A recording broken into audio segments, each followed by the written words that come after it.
ആദ്യമായി കണ്ടപ്പോൾ ഇഷ്ടമാവാഞ്ഞതും വീണ്ടും റീവാച്ച് ചെയ്തപ്പോൾ ഇഷ്ടമായതുമായ മൂവീസ് ഏതൊക്കെ?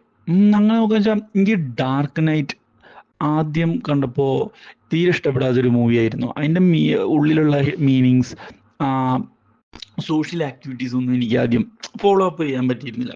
പക്ഷേ 2013 ആദ്യമായിട്ട് കണ്ടത്. പക്ഷേ ഞാനിത് റീവാച്ച് ചെയ്തപ്പോൾ എനിക്ക് തോന്നിയത് one of the best movie, finest ആയിട്ടുള്ള മൂവിയാണ് dark night series. Batman series അടിപൊളിയാണ്. ജോക്കറിൻ്റെ ക്യാരക്ടറൊക്കെ നമുക്ക് വീണ്ടും റീവാച്ച് ചെയ്താൽ ഭയങ്കര വൈബായിട്ട് തോന്നുന്ന ഒരു ക്യാരക്ടേഴ്സാണ്.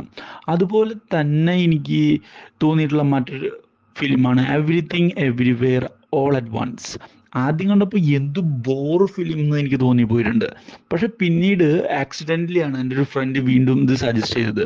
അപ്പോൾ റീവാച്ച് ചെയ്തപ്പോൾ വാവ്, പ്രിറ്റി അമേസിങ് മൂവി എന്നെനിക്ക് തോന്നിയിട്ടുള്ളൊരു മൂവിയാണിത്. നിങ്ങളിത് കണ്ടിട്ടുണ്ടോ? കണ്ടിട്ടുണ്ടെങ്കിൽ നിങ്ങളുടെ അഭിപ്രായം എന്താണെന്ന് നിങ്ങളൊന്ന് കമൻറ്റ് ബോക്സിൽ കമൻറ്റ് ചെയ്യണം. അതുപോലെ തന്നെ അമേസിങ് സ്പൈഡർമാൻ സീരീസ്, ഇതെന്താ വെച്ചാൽ ഞാൻ ഫസ്റ്റ് ഈ പടങ്ങൾ മൂവീസ് കണ്ടപ്പോൾ സ്പൈഡർമാൻ സെയിം തിങ് റിപ്പീറ്റ് ചെയ്ത പോലെയാണ് എനിക്ക് തോന്നിയിട്ടുള്ളത്. പക്ഷേ അമേസിങ് സ്പൈഡർമാനിലെ വീണ്ടും റീവാച്ച് ചെയ്തപ്പോൾ എനിക്ക് തോന്നിയിട്ടുള്ളത് ക്യാരക്ടറിൻ്റെ സിങ്കിങ്, അതുപോലെ തന്നെ നമ്മുടെ അവർ കടന്നു പോകുന്ന situations, that was amazing work man. Amazing work എന്ന് പറഞ്ഞാൽ അമേസിങ് വർക്ക്. അത് അമേസിങ് സ്പൈഡർമാൻ്റെ വീണ്ടും റിവാച്ച് ചെയ്യുമ്പോൾ നമ്മൾ കൂടുതലായിട്ട് അറ്റാച്ച് ചെയ്തു പോകുക എന്നാണ് എനിക്ക് തോന്നിയിട്ടുള്ളത്. എക്സ്മെൻ സീരീസും അതുപോലെ തന്നെ വളരെയധികം ഇഷ്ടപ്പെട്ടിട്ടുള്ള ഒരു സീരീസാണ്.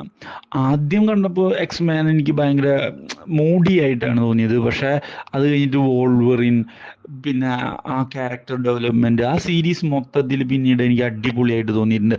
ലാസ്റ്റ് ടൈം ഇപ്പോൾ ഡെഡ്പൂൾ വേഴ്സസ് വോൾവറിൻ കണ്ടപ്പോൾ തന്നെ വാവ്, ജസ്റ്റ് അമേസിങ്. ഏറ്റവും കൂടുതൽ അതിലത്തെ ക്യാരക്ടറായിട്ട് അറ്റാച്ച് ചെയ്ത് തോന്നിയിട്ടുള്ളത് വോൾവറിൻ തന്നെയാണ്. എന്താണ് നിങ്ങൾക്ക് തോന്നിയിട്ടുള്ളത്?